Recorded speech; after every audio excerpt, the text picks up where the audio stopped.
Bonjour à toutes et à tous, bienvenue, c'est Smart Impact, l'émission des entreprises à impact positif. Ici, on parle transition écologique, transition énergétique, on parle RSE, responsabilité sociale, sociétale et environnementale des entreprises avec un grand entretien aujourd'hui, celui de Sylvie Géano, c'est la présidente du groupe Dalkia avec elle on est au cœur de la transition énergétique. On va parler de performance des bâtiments, des différents leviers pour économiser l'énergie. On verra aussi comment le numérique est un allié de cette transition et comment Dalkia accompagne les territoires et les collectivités dans leurs objectifs bas carbone. Et puis on garde évidemment la rubrique Smart Ideas. La bonne idée du jour, elle est signée Ivy, application de recrutement dans les métiers de la tech et du design qui se veut inclusive. Vous verrez, voilà pour les titres, c'est le grand entretien. Tout de suite.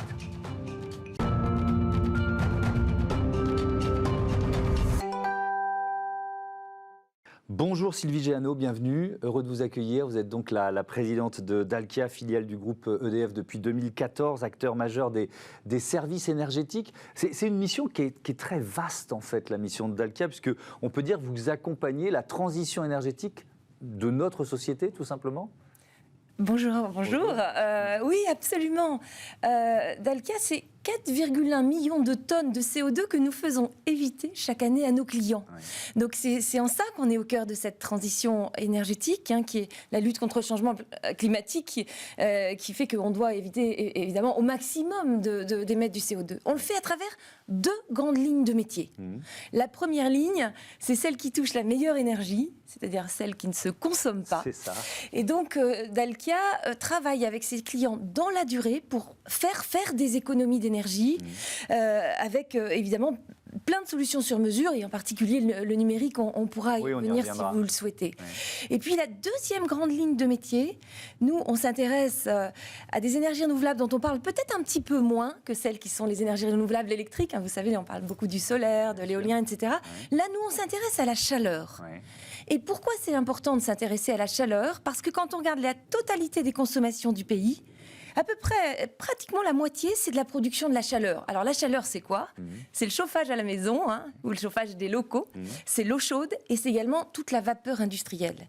Donc la moitié des consommations, vous voyez, c'est important. Et en fait, à peu près les 3/4 de cette chaleur est aujourd'hui produite à partir d'énergies fossiles. Donc on va s'intéresser à rendre plus verte cette production de chaleur à travers ce que j'appelle de la chaleur renouvelable ou de récupération. Et pour faire de la chaleur renouvelable, on va utiliser la première énergie renouvelable en France, peut-être vous l'avez peut-être en tête, c'est le bois. Donc on va utiliser du bois. On va utiliser par exemple l'énergie aussi de la terre. On va aller chercher de la chaleur sous terre, ce qu'on appelle la géothermie, pour la remonter grâce à des pompes à chaleur. Et puis on peut aller chercher de la chaleur qui s'en va comme ça un petit peu aux petits oiseaux, ce que j'appelle de la récupération de chaleur.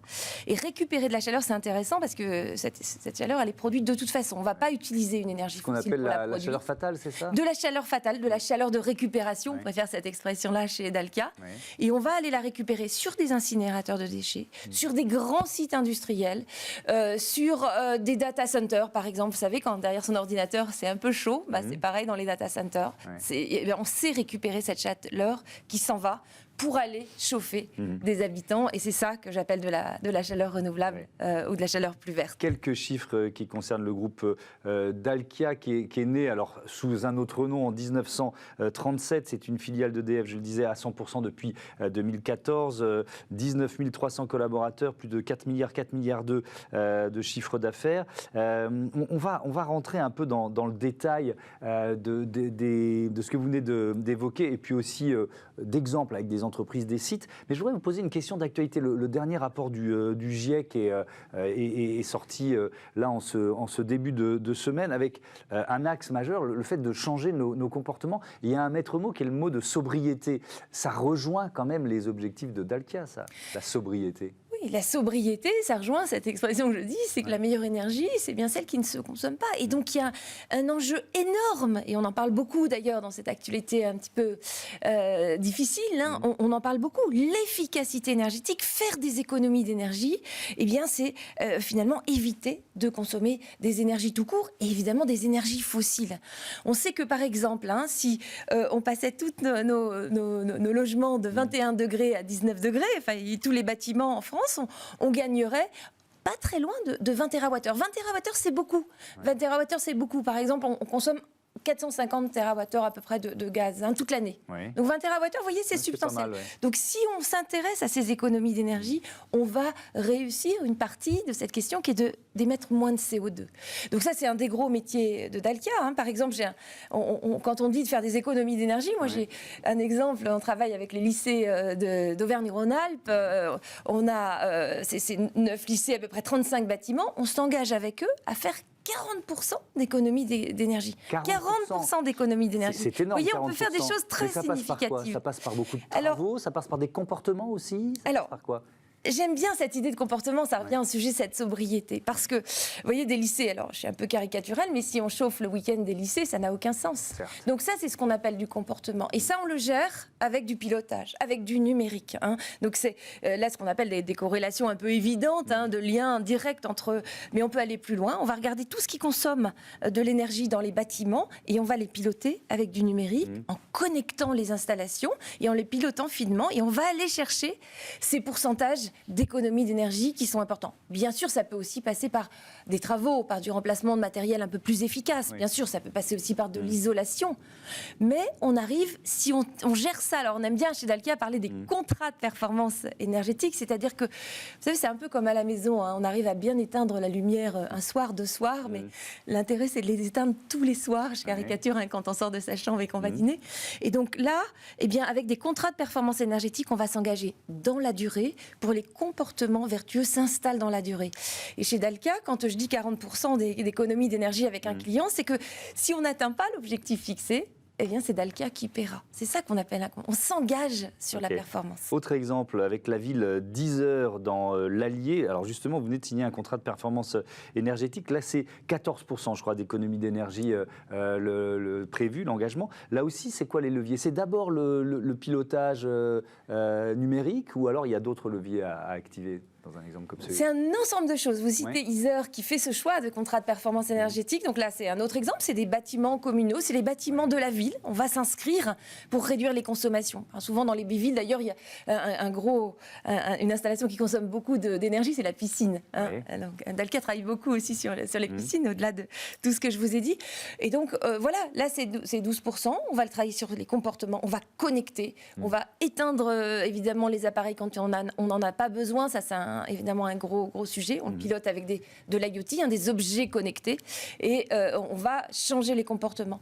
Évidemment, on peut aussi être amené à faire des travaux et à changer des matériels. On le fait aussi à Évian. À Évian, on est plutôt sur 30% d'économie et on va même s'engager sur les baisses des émissions de CO2 derrière. Donc, qu'est-ce qu'il y a en plus? Quand on économise l'énergie, ce qui est en plus, c'est qu'on va aller s'intéresser encore plus fortement aux énergies fossiles. Quand on fait des économies d'énergie, là pour le coup je parle de toutes les énergies, de l'électricité, du gaz, du fioul, etc. Toutes les consommations qui peuvent être dans la collectivité. Quand en plus on va s'intéresser aux émissions de CO2, on va aller aussi chercher les énergies fossiles, celles qui émettent du CO2, pour les remplacer avec d'autres choses. Dalkia, partenaire des territoires, ça veut dire quoi en termes de... Alors je vois bien l'engagement, vous n'êtes pas la seule entreprise à vous présenter comme telle d'ailleurs, et heureusement qu'il y a beaucoup d'entreprises qui sont partenaires des territoires, mais ça veut dire quoi? Ça veut dire créer de l'emploi, laisser de l'emploi dans les territoires, ça signifie quoi pour vous? Plein de choses. Et vous avez raison, l'emploi est un sujet très important pour nous. Mais on aime bien utiliser ce mot territoire chez Dalkia parce que je vais vous citer un autre exemple d'une ville où vous allez voir que tous les acteurs qui se répondent entre eux. La ville d'Issoire. Donc on n'est pas très loin de l'Allier, on est plutôt là, au sud de Clermont-Ferrand. On est en train de construire un réseau de chaleur qui va produire de la chaleur à 90% non émettrice de CO2. Et on le fait avec 2 sources de chaleur dites renouvelables ou de récupération. La première, c'est qu'à Issoire, il y a un acteur industriel qui s'appelle Constellium. Et Constellium, c'est des fours d'aluminium, c'est de la fonderie d'aluminium. Les fours, ça émet beaucoup de chaleur. On va récupérer la chaleur qui est produite par les fours et on l'injecte dans un réseau pour chauffer de l'eau et on va aller chauffer les bâtiments de la ville, le centre aqualudique, la caserne, des logements de bailleurs sociaux. Et on complète avec une chaufferie biomasse, c'est-à-dire du bois. Et les deux sources d'énergie, c'est-à-dire la chaleur qui pourrait aller juste chauffer les petits oiseaux, qui va aller chauffer les bâtiments de la ville, et le bois. Et vous voyez, le bois, il est aussi dans le territoire. Donc vous avez un industriel, vous avez la collectivité qui a un projet de baisser les émissions de CO2 de son territoire, vous avez le bois qui se trouve à moins de 100 km, parce que sinon ça n'a aucun sens, on va réémettre du CO2. Donc c'est ça, c'est un écosystème du territoire. Et évidemment, pour produire et construire ces projets-là, j'ai besoin de techniciens. J'ai besoin de techniciens, j'ai besoin d'ingénieurs qui vont se trouver pour réaliser ces beaux projets. Et donc effectivement, Dalkia recrute. On recrute, je pense que je vais recruter plus de 2000 personnes cette année. Je vais recruter également des apprentis. On s'investit beaucoup dans l'alternance, plus de 500 apprentis probablement, parce que ces projets de la transition énergétique se feront aussi grâce à des compétences. Oui, ça veut dire que vous recrutez, vous formez.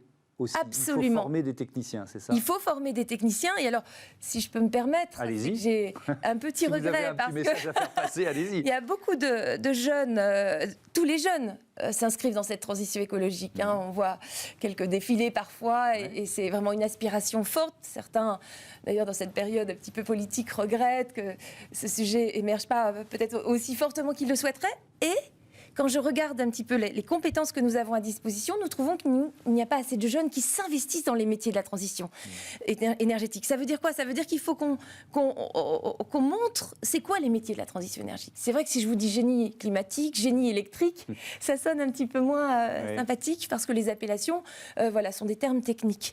Eh bien, à nous de faire comprendre que si on veut réaliser ces projets-là demain, j'ai besoin de gens qui connaissent évidemment comment construire une chaufferie biomasse, comment mettre des réseaux électriques. Vous voyez ce que je veux dire ? Il faut rendre ces métiers comment faire sexy, du froid. Exactement. C'est vrai, il faut qu'on rende ces métiers sexy. Et donc, c'est un gros enjeu. Je le fais évidemment à tous les niveaux. On s'investit dans les collèges, dans les lycées. On a créé aussi, pour que les jeunes filles s'y intéressent un peu plus, un prix qui s'appelle Women's Energy in Transition. Donc, voilà, je crois que c'est un gros atout pour réussir cette transition énergétique dans les territoires. Il y a plein de thèmes à aborder avec vous. C'est passionnant. Mais puisque vous parlez de la mixité des jeunes filles, la parité, quand on est patronne d'un grand groupe comme Dalkia, est-ce que vous vous sentez investi d'une mission pour promouvoir aussi d'autres femmes à des postes de direction, au-delà de la pression réglementaire, vous voyez ce que je veux dire ? Oui, parce que j'adore ce que je fais et j'ai adoré faire des études d'ingénieur et de peut-être encore mieux comprendre le monde qui m'entoure. Et donc, je trouve dommage qu'il n'y ait pas assez de jeunes filles qui s'engagent vers ces métiers, qui sont porteurs de sens, porteurs d'emploi, clairement, je vous l'ai dit, porteurs probablement. On dit que les rémunérations sont plus importantes dans le milieu industriel que peut-être dans d'autres secteurs. Et donc, ne privons pas les jeunes filles de cet intérêt-là. Et puis en plus, les projets ils vont être extrêmement nombreux. On va avoir besoin de beaucoup de monde. Ça serait dommage de se priver de ces 50%-là. Donc effectivement, je m'y engage beaucoup personnellement. Ces facteurs évidemment de diversité, d'inclusion, je crois de plus de performance dans l'entreprise. C'est ça, il faut le dire. Ça a été démontré. Voilà. Et alors, la barre est un tout petit peu haute parce qu'en sortie des diplômes de techniciens, on a aujourd'hui entre 3 et 10% de jeunes filles. Donc vous voyez, dans les écoles d'ingénieurs, c'est un peu moins de 30%. Donc donc on a effectivement à rendre attractifs nos métiers pour donner envie de s'engager dans ces filières professionnelles. On parlait de l'aspect transformation numérique, du rôle des données et de l'outil numérique dans finalement les prestations que vous proposez à vos clients. Mais il y a aussi un enjeu, on a souvent débattu dans cette émission, de la consommation du secteur numérique et de ce que la transformation numérique signifie en termes de pollution, d'impact, etc. Comment vous adressez cette question-là ? Vous parliez des data centers, par exemple, tout à l'heure. C'est quoi les solutions que Dalkia propose pour les rendre un peu moins gourmands en énergie ? Voilà, c'est effectivement, vous avez raison, cette dualité du numérique. C'est à la fois on a un numérique qui consomme à peu près 4% des émissions de CO2 dans le monde, donc c'est significatif. Alors le numérique, il est conscient de ça. Et en même temps, moi j'ai envie de dire, on a besoin du numérique dans la transition énergétique. Donc nous, on travaille aussi en tant que Dalkia sur ce secteur d'activité. Par exemple, on a inauguré en fin d'année dernière un projet avec Interxion, qui est gros acteur des data centers, un gros data center à Marseille qui est refroidi tout simplement par de l'eau qui coule. Alors vous savez, il y a une galerie de la mer qui coule de l'ancienne mine de Gardanne vers Marseille, vers la Méditerranée. Donc ça existe. Cette eau existe. En fait, historiquement, c'était l'eau de la mine qui coulait. Et là, maintenant, c'est la nappe phréatique qui alimente cette galerie. Donc il y a de l'eau qui coule constamment. Et nous utilisons cette eau dans un circuit, c'est de l'économie circulaire. On va utiliser cette eau pour l'apporter dans les installations du data center, tout simplement pour refroidir l'air du data center. Donc là, on est complètement sans émission de CO2 du tout. On a un data center totalement vert. Et donc, on travaille beaucoup sur ces technologies-là. On parle aussi beaucoup de free cooling sur les data centers. Free cooling, c'est quoi, cooling, au lieu d'utiliser beaucoup d'électricité pour faire de la climatisation un peu classique, on utilise simplement de l'air ambiant extérieur. D'accord. C'est mieux s'il ne fait pas trop chaud, évidemment. Donc, ça va, c'est dans des géographies qui s'y prêtent. On récupère aussi la chaleur. Je vous ai dit, on récupère de la chaleur des data centers. Oui, on sait récupérer quand le data center chauffe, on sait récupérer cette chaleur pour aller chauffer des locaux derrière. Oui, donc, parce que le numérique sait être vertueux. C'est juste ça qui est important à retenir, me semble-t-il. Parce que Dalkia, c'est aussi un expert du froid industriel, du froid commercial. Donc ça fait partie des métiers de Dalkia. Mais là aussi, produire du froid, c'est consommer de l'électricité. Donc comment vous conciliez ces deux impératifs ? Alors, ça passe par l'innovation. Exactement, ça passe par l'innovation, produire du froid renouvelable. Alors, on le fait beaucoup autour avec, pareil, des réseaux de froid. Et pour faire des réseaux de froid, eh bien, on utilise des technologies aussi. On peut aller chercher des calories. Alors, autre exemple, à Marseille, on sait chercher les calories de la mer. Alors, c'est un tout petit peu technique, je vous demande d'excuser, mais on utilise les calories de la mer. L'eau de mer est à une température assez constante, enfin, elle ne varie pas beaucoup. Ceux qui aiment se baigner dans l'eau chaude vont me dire que ce n'est pas vrai, mais en fait, la température globalement est dans une variation qui est tout à fait acceptable. Et nous, on utilise cette eau qu'on va reprendre, on va utiliser ces calories qu'on reprend avec des pompes à chaleur. Et des pompes à chaleur, alors le système, c'est que quand on détend un gaz, ça fait du froid, et quand on le comprime, ça fait du chaud. Et donc, on fait des installations qui rafraîchissent et qui chauffent à partir des calories de la mer. On appelle ça de la thalassothermie à Marseille. Donc ça, c'est des solutions tout à fait sur mesure et qui permettent d'éviter, effectivement, de consommer de l'électricité, par exemple, pour produire du froid. Alors, si on parle du bilan ou de la politique RSE, et notamment du volet environnemental de Dalkia, évidemment, on comprend bien que par vos actions, parce que vous faites économiser à vos clients, c'est majeur, mais ce que vous appliquez à vous-même, c'est de ça que je voudrais parler maintenant. Quels objectifs vous vous êtes donnés ? Alors c'est tellement vaste, mais par exemple, si on parle de préservation de la ressource, comment vous faites en sorte de, je ne sais pas, consommer moins d'électricité, moins d'eau dans votre propre environnement ? Alors, vous mettez c'est vraiment extrêmement important pour Dalkia, parce qu'on travaille effectivement beaucoup pour nos clients. Et nous, qu'est-ce qu'on fait ? Dans les réseaux de chaleur, on utilise beaucoup d'eau. Alors c'est de l'eau qui est en circuit fermé, quand même. Il faut quand même l'avoir en tête. On n'a pas de consommation pléthorique, mais on y fait attention.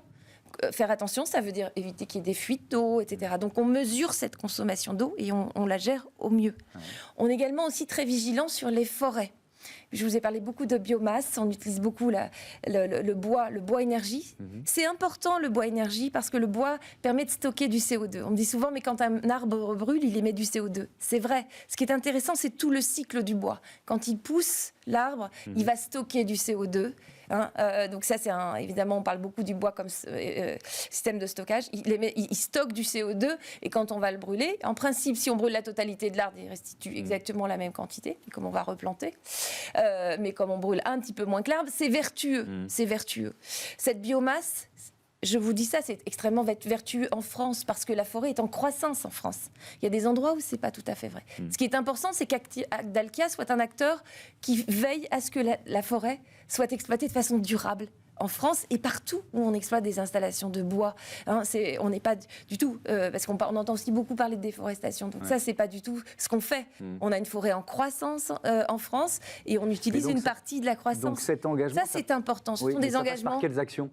Alors, ça passe des par des partenariats actions. avec des Oui, exploitants. Exactement, ça passe par des partenariats, ça passe par de la certification. Donc on regarde effectivement le pourcentage de forêts certifiées, etc. Ouais. Donc autant de sujets qui sont importants dans l'activité et dans la responsabilité, je dirais, sociétale de Dalkia. Je sais pas, moi je vois beaucoup d'exemples qui sont donnés par des chefs d'entreprise ici, mais par exemple le parc automobile, vous êtes en train de l'électrifier, j'imagine, les éco-gestes, enfin c'est un tout, quoi, une politique RSE. Dans le groupe EDF, puisque Dalkia est une filiale d'EDF, on a pris un engagement, c'est qu'en 2030, 100% de nos véhicules seront soit électriques, soit hybrides rechargeables. Donc, c'est un engagement fort. On a beaucoup de véhicules chez Dalkia.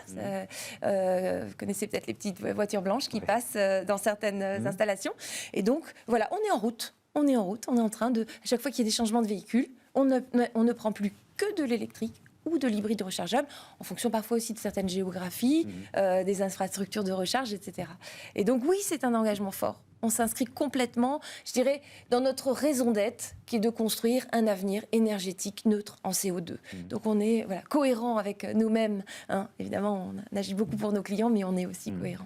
Le plan France Relance, est-ce que c'est une opportunité pour le groupe Dalkia ? Il y a eu par exemple ce contrat qui a été signé avec l'Université Côte d'Azur. Donc ça, c'est le plan France Relance qui, entre guillemets, a permis de signer ce partenariat ? Oui, France Relance, c'est important parce que, vous savez, pendant la crise du Covid, on a un moment, on a eu cette hésitation de dire mais est-ce que cette crise va être favorable pour la transition écologique ou pas ? Finalement, les plans de relance, on voit qu'ils s'inscrivent de façon volontariste dans cette transition énergétique, en disant disent qu'on aurait pu avec deux axes. Flécher un peu plus vers les activités de transition, mais en tout cas, il y a au moins 30% d'après le gouvernement. Et avec deux grands axes quand même qui me paraissent, au-delà d'ailleurs du plan hydrogène, batterie, qui sont aussi des sujets de la transition énergétique. Pour les sujets qui intéressent Dalkia, on a une grosse thématique, et vous citez l'université, de la rénovation énergétique des bâtiments. Les bâtiments, c'est 25% des émissions de CO2 en France. Donc voilà, il y a eu effectivement une accélération de quelques aides qui permettent aux collectivités en particulier, aux universités, dans les bâtiments publics en particulier, de prendre la décision, finalement, d'accélérer leur décision de rénover les bâtiments pour consommer moins, pour consommer plus bas carbone. Et puis, deuxième axe de travail de France Relance qui était important pour Dalkia, c'est tout ce qui concerne la décarbonation de l'industrie, puisque dans l'industrie, là, pour le coup, on est sur 20% des émissions de CO2 en France. Et il y a beaucoup de chaleur et de vapeur industrielle qui sont encore, d'ailleurs majoritairement, fabriquées à partir d'énergies fossiles. Et donc, pour décarboner de la chaleur industrielle, on va installer des chaudières biomasse, on va utiliser du bois de recyclage, on peut utiliser ce qu'on appelle des CSR, des combustibles solides de récupération. Vous savez, c'est ce qui reste à la sortie des centres de tri. Donc ça, on peut aussi en faire un combustible. Et tout ça, c'est vertueux pour aller décarboner l'industrie. Je reste sur on va terminer là-dessus, sur cette université Côte d'Azur, le campus Pasteur. J'ai lu ça en préparant, 10 000 mètres carrés le bâtiment, construit il y a 50 ans. Ça veut dire qu'il y a énormément à faire. Est-ce que c'est plus facile sur un bâtiment qui a 5 décennies de trouver comme ça les sources d'économie d'énergie ? Alors, il y a deux axes pour abaisser les émissions de CO2. Il va y avoir travaillé sur les économies d'énergie, numériser beaucoup, mettre du numérique partout. Par exemple, on va équiper 122 gares de la SNCF à travers ce qu'on appelle un BIM-GEM, Building Information Modeling, gestion exploitation maintenance, beaucoup de numérique pour optimiser les utilisations des bâtiments. Ça, c'est un sujet. Et puis, il y a des sujets s'il y a des chaudières avec des énergies fossiles, d'aller peut-être raccorder à des réseaux de chaleur renouvelables, dont je vous parlais tout à l'heure, ou de mettre des pompes à chaleur, d'électrifier beaucoup plus les usages, parce que l'électricité en France est très peu émettrice de CO2, donc avec un mix nucléaire renouvelable. Et donc, voilà, économiser, électrifier, rendre renouvelable la chaleur, c'est vraiment des axes tout à fait passionnants pour nous. Merci beaucoup. Merci Sylvie Géano. À bientôt sur Bismart. On passe tout de suite à notre rubrique Start-up. On va découvrir une entreprise qui s'appelle Ivy ou Ivy. On va voir comment ça se prononce.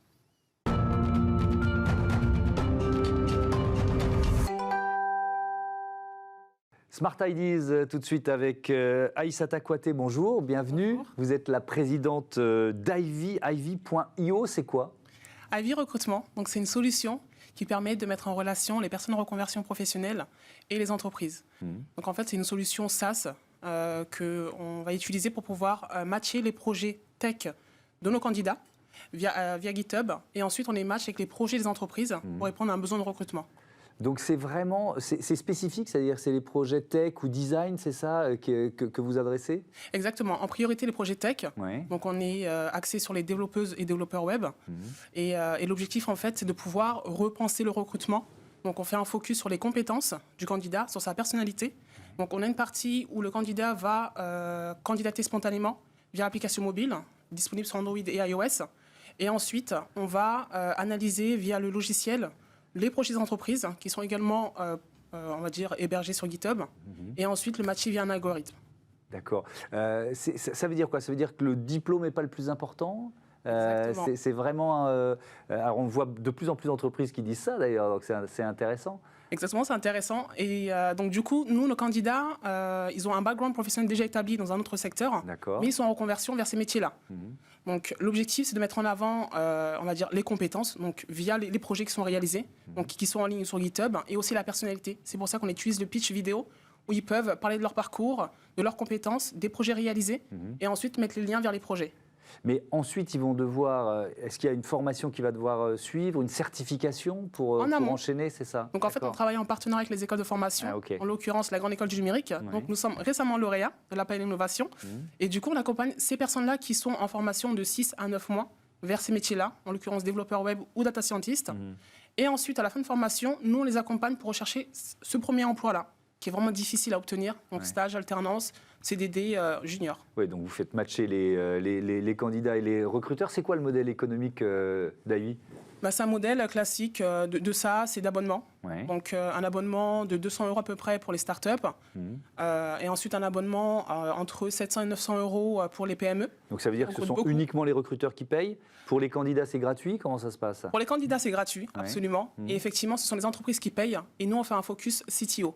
Il faut savoir que nous, les personnes qui recrutent, ce sont les CTO qui sont plus à même à identifier les compétences et le potentiel du candidat. Et après, effectivement, ils travaillent en parallèle avec le RH pour pouvoir visualiser les vidéos des candidats.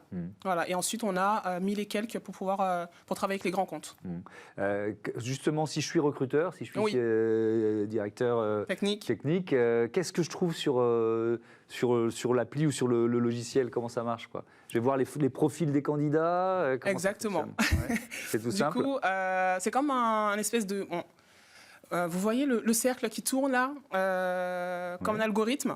Donc voilà, on va aller chercher des éléments du GitHub du candidat, des éléments du GitHub de l'entreprise, les matcher, et ensuite on a un scoring entre 50 à 100% du candidat avec le projet d'entreprise.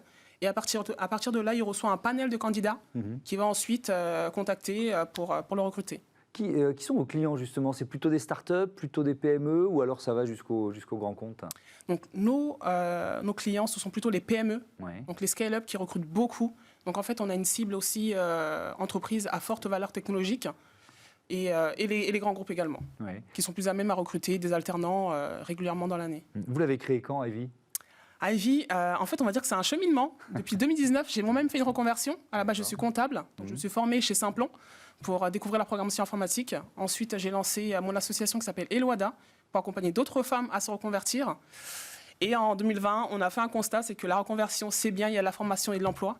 Mais les entreprises ont du mal à recruter. Donc à partir de là, en 2021, grâce au programme de la French Tech Tremplin, j'ai lancé Ivy Recrutement. Donc l'application mobile grâce à la bourse. Et là, on continue. Donc en 2022, on est intégré chez Station IF, très contente, au programme Fighters. Et là, le challenge, c'est d'aller chercher des fonds pour développer davantage l'algorithme. Donc, levée de fonds en perspective. Merci beaucoup, Aïssata Kouaté. Bon vent à Ivy Recrutement. Voilà, c'est la fin de cette émission. Je vous dis à demain sur Bismart, la chaîne des audacieuses et des audacieux. Salut.